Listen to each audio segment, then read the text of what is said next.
me ask you, do you sometimes receive blowback, maybe in the UK, your home country, about your support for Israel? What I should say is that virtually every current British soldier and retired British soldier has exactly the same view as I do, because they know what's going on, they've seen it themselves, they face the same enemy. That's not true of many people in Britain who know only what they see on the BBC. And the BBC very often completely distort what's happening in Israel, as do many other media organisations like Sky News. They tell their own agenda, they use their own agenda to tell the story, and it distorts it. And most people in Britain only know what they see on the news. So that's why, on the Beeb, or on Sky and other stations, and many of the newspapers, we have very few media outlets in Britain which are actually objective in their telling of the story of Israel. They reinforce the lies that Hamas and other enemies of Israel want them to tell.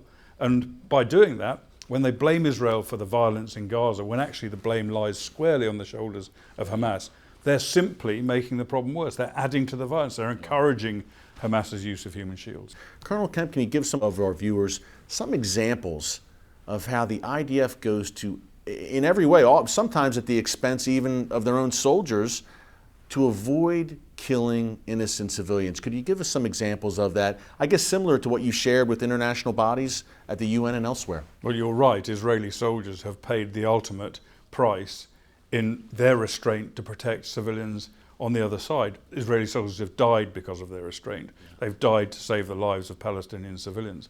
But going to your specific question, just let's take the recent example, the rioting on the Gaza border, for example. The first thing that the IDF did was to warn, when they knew that what was being planned, they warned the citizens of Gaza not to come and take part in it. They knew it was dangerous and they warned them against it, even to the extent of taking action like phoning up the owners of bus companies and saying, don't bring your buses down with people down to the border, it's going to endanger them. Right. Dropping leaflets, sending text messages, making radio broadcasts, phoning people, telling them not to come. That was the warning they gave. Similar type of warning they gave when they were having to deal with rockets and warned people that they were carrying out artillery or airstrikes against areas where civilians could be. Phoning the homes of terrorists in some cases, saying, hey, we're coming in, get your family out. Yep, giving them a chance. Yeah. The IDF have actually saved lives by their restraint. If they had not done what they'd done and thousands had broken through the fence, the border fence, then the IDF would have had to kill many more. They'd have had no choice at all. Yeah. So that what they were doing was a humane thing. When you look at Syria and what Iran is doing in Syria, southern Lebanon, how they're trying to encircle Israel right now, how alarmed should we in the West be by that? I mentioned earlier the attempted bomb attack in France conducted by Iranian diplomats. Right. We've seen attacks elsewhere in Europe, in Bulgaria and elsewhere in the world, carried out by Iran and by Iran's proxies. So yes, they've got global ambitions in terms of their spreading their violence. Yeah.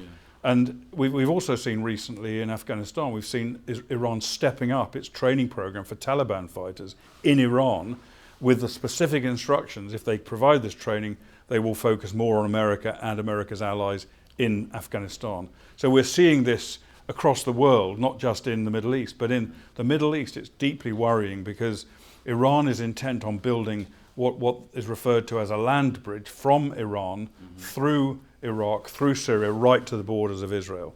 And they want to use that land bridge to build up forces and to present a direct threat to Israel, in addition to the threat that they have developed to Israel in the north from Lebanon with thousands and thousands and thousands of rockets. Iran is behind Hamas. Iran is booting Hamas and funding Hamas and telling Hamas to get on with attacking Israel. So we've got a real Iranian danger to Israel. And it's not just to Israel, it's across the whole region, because you look at Iran is fomenting the insurgency in Yemen, trying to threaten Saudi Arabia, trying to threaten other Gulf states. They control virtually Lebanon. They have huge influence and growing influence in Iraq. They are an expansionist regime. They're trying to develop their aggressive empire in the Middle East. You have many Israeli friends. You're there on a frequent basis. I'm there a lot. I know it's affected me, and Israel's become a big piece of my heart. If you could tell us how Israel in your time there has impacted you? You're suggesting I have a heart? And a good heart. Well, I mean, Israel it's become almost like a second home. I spend a lot of time in Israel now.